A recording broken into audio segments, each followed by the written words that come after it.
Je suis designer et je crée depuis, disons, toujours.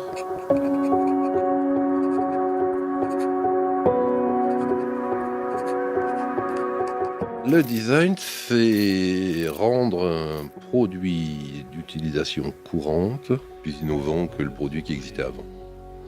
Donc ça correspondait parfaitement à ma philosophie de départ qui était de prendre quelque chose, de le modifier pour faire quelque chose de meilleur.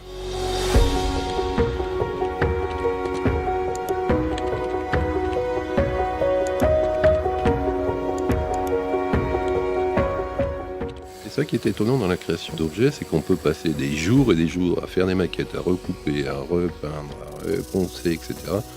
Et puis ne jamais être satisfait. Et puis des fois, c'est le premier jet, on prend un bloc de mousse, on taille dedans, et puis on dit «Oh, c'est super».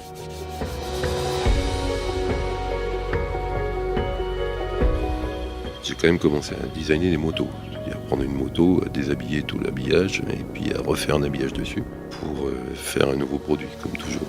Et puis j'avais envie de passer à l'étape supérieure, c'est-à-dire à faire un produit réellement pour le marché. Il a fallu cogiter sur un produit industrialisable. J'avais comme idée de reconcevoir la Méhari et fabriquer avec une technique un peu innovante à l'époque. C'était la carrosserie entièrement moulée d'une seule pièce. C'est des contraintes assez importantes, mais qui sont passionnantes parce qu'on se rend compte qu'on peut simplifier des tonnes de trucs.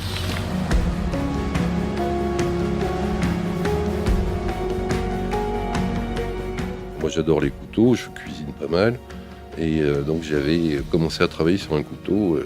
Le hacksaw, c'est un couteau sans manche. C'est un peu bizarre à dire, où il y a un manche qui est vraiment minimaliste. Un couteau esthétique, fonctionnel et sympa et nouveau.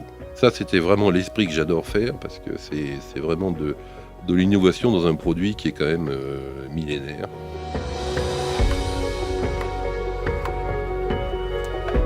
Le dernier produit, le coupe-saucisson, qui est un appareil haut de gamme, obligatoirement, puisque fabriqué avec des matériaux top du top.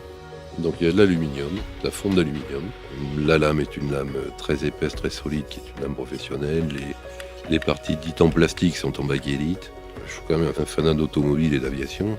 Il est clair que le coupe-saucisson, il reprend ces codes-là. De toute façon, la création, c'est magique d'une certaine manière.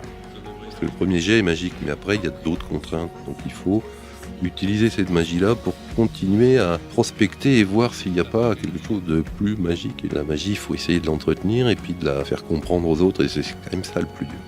Le but du designer, c'est de faire un produit qui soit et fabricable et vendable.